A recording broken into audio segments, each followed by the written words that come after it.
सुबह सुबह सास अपने भाई को फोन लगाती है। हेलो, अरे किधर है तू? बहन की कोई खबर नहीं लेगा? यहाँ मेरी सारी सत्ता लूट रही है धीरे धीरे करके। अरे क्या हुआ दीदी, सुबह सुबह ये रुदाली क्यों शुरू कर दी? ऐसा क्या पहाड़ा टूटा है? अरे तेरे धर्मराज ससुर ने तिजोरी की चाबी बहू को दे दी है। पैसों का हिसाब भी उसी के पास रहता है। सिर्फ तिजोरी की ही नहीं, बेटे की चाबी भी उसी के पास है। अब उसी की बात सुनता है। अरे जल्दी से आ जाना, वरना तेरी बहन कंगाल हो जाएगी भाई। अरे बहन श्री, रहो टेंशन फ्री, आ रहा हूं मैं तेरी बहू का पासा पलटने। अगले ही दिन मामा घर में आ टपकते हैं। अरे मामा जी, पाए लागू। बहू, पांव छूके पैरों के नीचे की जमीन खींचना तो कोई तुमसे सीखे। हाँ, क्या मतलब मामा जी? अरे तुमने अपनी सास के पांव छुए और पूरे घर की सत्ता हड़प ली। 16 हैं? साहब, साले साहब कब आया आप? आ तो 40 साल पहले गया था। तुम्हारा दिमाग कुछ ज्यादा ही चलता है और जुबान भी। खैर, तुम्हारी बहन पे गए हो ना इसीलिए। जीजाजी, आप काफी मजाकिया हो गए। वैसे बहू ने घर की सत्ता हड़पी नहीं है, उसको दी गई है। वो गुणी है, समझदार है और उत्साही भी है। एक किताब भी लिख दीजिए ना अपनी बहू की तारीफ में जीजाजी।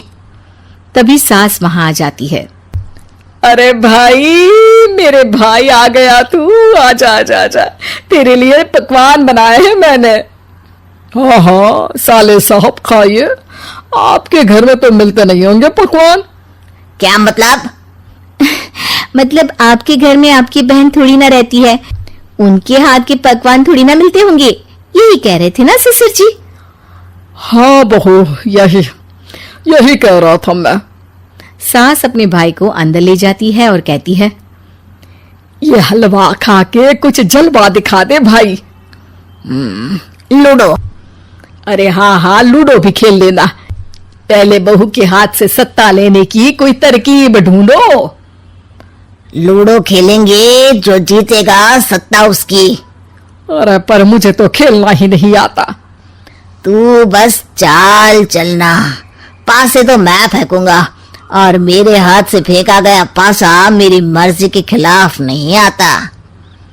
अरे लेकिन तेरे जीजाजी रहेंगे तो ये काम कैसे होगा?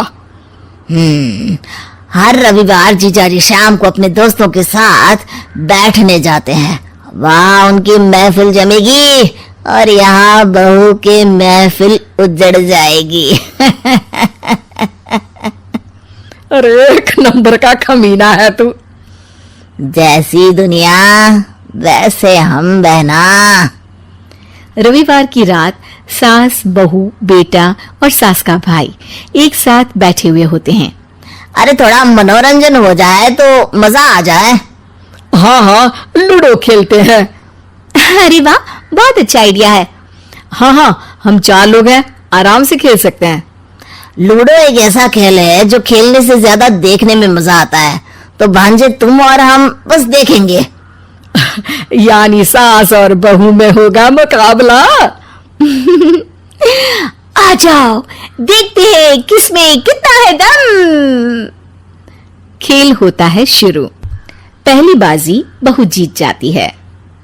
क्यों सासू माँ, कैसी रही? अरे एक ही खेल जीती है, इतना घमंड ना कर। खेली तो तुम बहुत अच्छा हो बहू, लेकिन ऐसे फीके फीके खेलने में मजा नहीं आ रहा। कुछ दांव पे ना लगे तो क्या मतलब? ठीक है, आप जो कहेंगे मैं दांव पर लगा दूंगी। वादा करो, खेल छोड़ के भागना मत। अरे हाँ मामा जी, पक्की बात। क्योंकि मेरी बहना कच्ची खिलाड़ी है, तो उसकी तरफ से पास से मैं फेंकूंगा। बुढ़ापे में तो वैसे भी हाथ कांप रहे हैं, पास ही क्या फेंकेंगी सासू माँ। बहू को पता नहीं था कि मामा के फेंके पासे हमेशा सही बैठते हैं। वो बस पहली बाजी जीत के खुद को चैंपियन समझ रही थी। अगर मैं हार गई तो बहू को अपने पुराने गहने दे दूंगी, और अगर बहू हार गई तो तिजोरी की चाबी और घर के पैसों के हिसाब की जिम्मेदारी वापस मेरे हाथ में दे देगी। हाँ हाँ, मंजूर है मुझे। अरे रुको तो, थोड़ा सोच समझ के। अरे सोच लिया और समझ भी लिया। दूसरी बाजी शुरू होती है। मामा के फेंके एक भी पासे उनकी मर्जी के खिलाफ नहीं जाते। बहू को पसीना आ जाता है, पर सास को टक्कर नहीं दे पाती। आखिरी गोटी के घर में जाने के लिए सास को 1 नंबर चाहिए, जबकि बहू एक बार भी घर में नहीं पहुंची है। अरे क्यों बहू, अब कैसी रही? ये गोटी अंदर जाएगी और तिजोरी की चाबी बाहर आएगी। मैंने बोला था तुमसे कि मामा से पंगा मत लो। मुझे क्या पता था कि ये मामा नहीं, मामा शकुनी है। मामा पासा फेंकता है और सास जीत जाती है और घर की सत्ता वापस सास के हाथ में आ जाती है। बहू रोने लगती है। इतने में ही वहां ससुर जी आ जाते हैं। अरे रो क्यों रही हो बहू? क्योंकि मामा ने मुझे मामू बना दिया।